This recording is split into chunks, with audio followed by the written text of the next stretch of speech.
It all started here at the corner of Queen Mary and DeCarry in an old magic shop. 800 square feet of chocolate and cookie nirvana. The beginning of the Monsieur Felix and Mr. Norton cookie success story. In this episode of Excellence, you'll meet Gina and Michael Eskenazi, the founders of the Monsieur Felix and Mr. Norton cookie chain. What makes the cookie so good?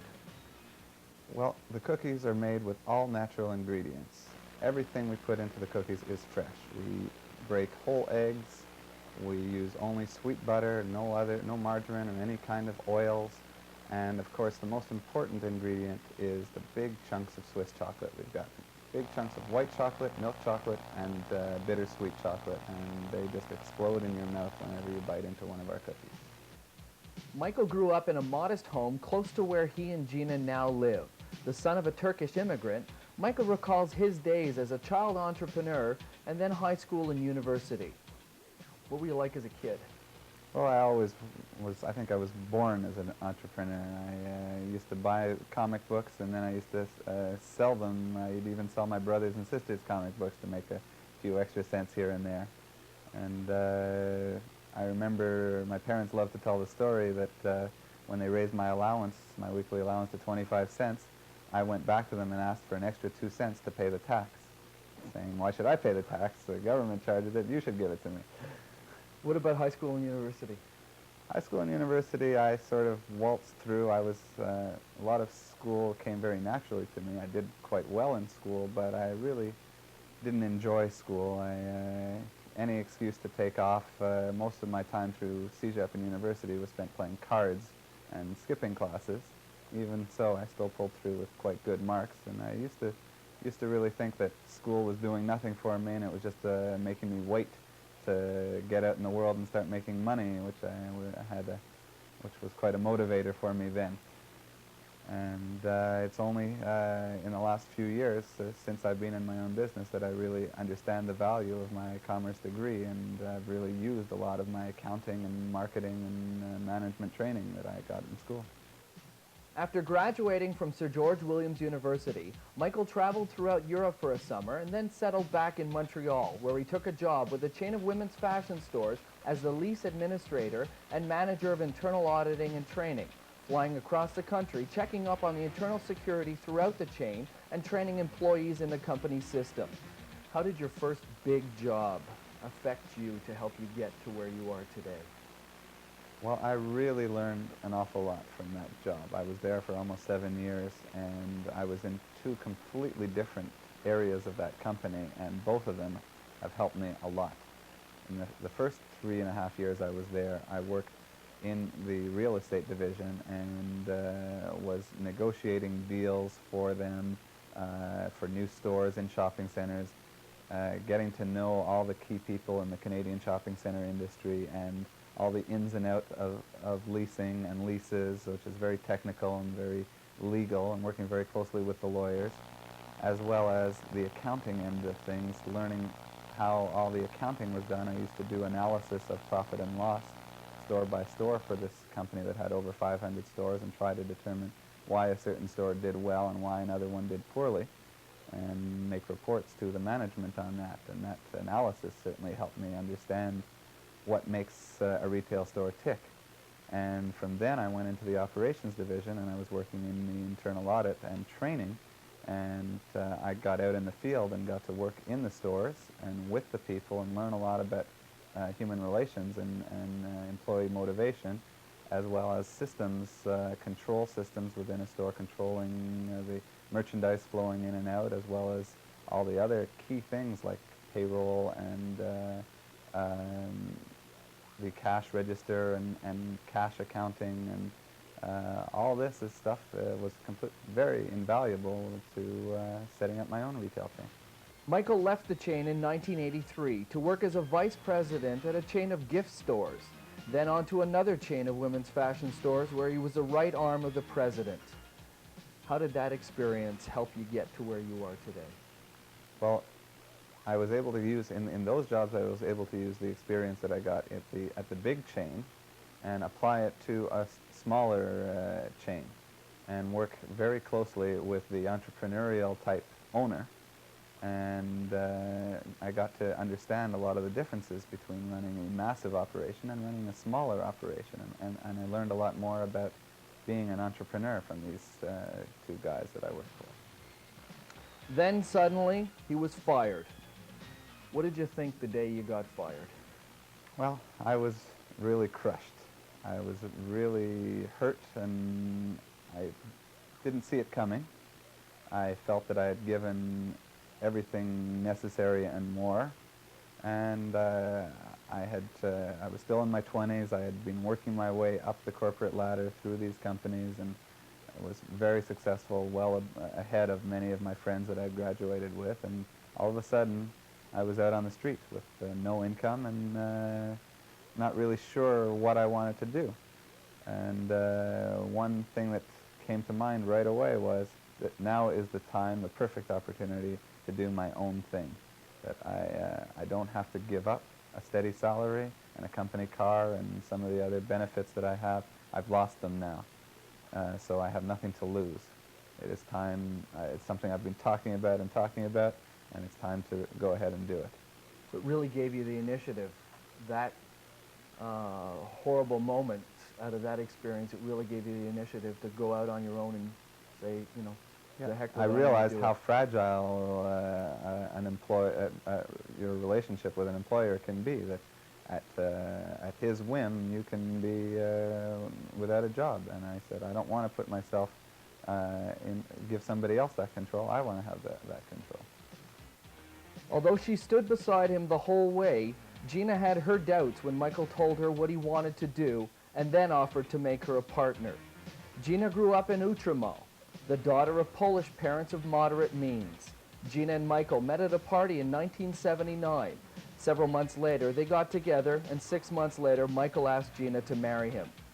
Tell me about when you asked Gina to marry you, the story behind that. Well, what happened was I was living with my parents, and she was living on her own. My parents had decided to sell their house, and I needed a place to live, and I was spending most of my time with her. So I said, how about if I move in with you? And she said, you're not moving in unless we get married. So I said, okay, well, let's get married. And she said, are you really asking? And I said, yeah. So she said, okay, well, let me think about it. So I went out that night to a baseball game that ended up being, it was before the roof was on the stadium, and there was a rain delay, and I ended up coming in at 3 o'clock in the morning, and she was all ready to give me my answer, but by the time I got back, she was sound asleep. And I was so tired that early in the morning, I wasn't communicative. So finally, she called me at home when she got to work to say, okay, let's get married. And it was before I had my beard, and I had shaving cream all over my face. The phone rang, and she says, hi, I want to talk to you. And I go, well, I'll talk to you later. And I got shaving cream on my face. And she was ready to call it off at that moment already, just frustrated because here she was ready to say, yes, let's get married. And I was saying later. After Michael and Gina decided to go into business together, they began working on recipes. Tell me about the recipes and the research. Well, it was fun and it was fattening. What we did was we did a lot of research with different in libraries, reading up on what goes into cookies, and then analyzing the ingredients one by one. A cookie is basically, as almost anybody knows, made out of sugar, flour, eggs, butter, and chocolate. Any good cookie is made from these ingredients. So I started to break it down and try to understand what was the differences between different sugars or different chocolates or each of those ingredients, and try to determine where I could get the best of everything, because I figured if I put in the best butter and the best sugar and the best chocolate, it was going to make the best cookie. And for example, flour, when I went to the largest flour distributor in Montreal, they have somewhere in the neighborhood of 40 different kinds of flour. And they're all flour. But it was up to us to try the same recipe, keeping all the other ingredients constant, and we tried. We didn't try all 40, but many different ones. And we would have parties where we would invite our friends and our family and lay out 10 different cookies and ask everybody to write down their comments about which one and which one they preferred. And it was kind of difficult for people because they were all good. And but little by little we whittled it down till we determined which combination of ingredients would make our basic chocolate chunk cookie. How long did the research and the testing in the recipes, how long did that whole process take? It went on right from, we started the concept in September '84. We decided we were going into the cookie business. Right up to the last week before we opened the store in April '85. We were still testing and playing and juggling recipes. Then they hired an advertising agency to begin working on a logo and a name. Tell me about the name and the logo search. Well, we spent a lot of time right here in this living room throwing around ideas. I traveled quite a bit in the early stages. Went to New York, went to Toronto, and I also, of course, had traveled a lot in my previous employment and seen a lot of cookie stores. And I compared I analyzed the way they did their business, and the most well-known chains were things like David's Cookies, Mrs. Fields Cookies, Famous Amos, Brian's Cookies, Victor's Cookies. Everybody just seemed to name it after themselves. And we thought about Michael's Cookies and Gina's Cookies, and we didn't think it was enough fun, exciting enough, or bilingual enough for Montreal's particular kind of environment. And as well, we were trying to decide on a color scheme, which is another very difficult thing. You may like red, I may like brown, but what is right, what is the best? And we didn't really have the expertise. So we decided to approach this ad agency and have them come up with a name and a color scheme. And we gave them lots of cookies to eat as inspiration. And we asked them to come up with something that was fun and would fit Montreal's bilingual environment. Was Monsieur Felix and Mr. Norton their first choice? Yes. And then after that, as I understand it, you weren't sure and asked them to come up with other choices? Well, that's right, because when they first presented us with the Monsieur Felix and Mr. Norton idea, we said, well, it's fun, but it's so long. People are never going to remember a name that's that long. Everything else, as I just said, was a short name. David's, Brian, whatever. And even if you look at most retail stores in North America, they're all simple, easy to remember kind of names. And this was very long, and we couldn't even figure out how it would fit on the bulkhead over a store. So we went back to them and said, well, we're paying you a lot of money. You could at least come up with more than one idea and give us a choice. And so they eventually did come back with a couple of other one-word kind of names and logos that we looked at for a while and then realized that maybe Mr. Felix and Mr. Norton wasn't so bad after all. Soon after, construction began on the first Monsieur Felix and Mr. Norton gourmet cookie store. What was it like when you opened the door for business on the very first day? Well, we opened the door very early.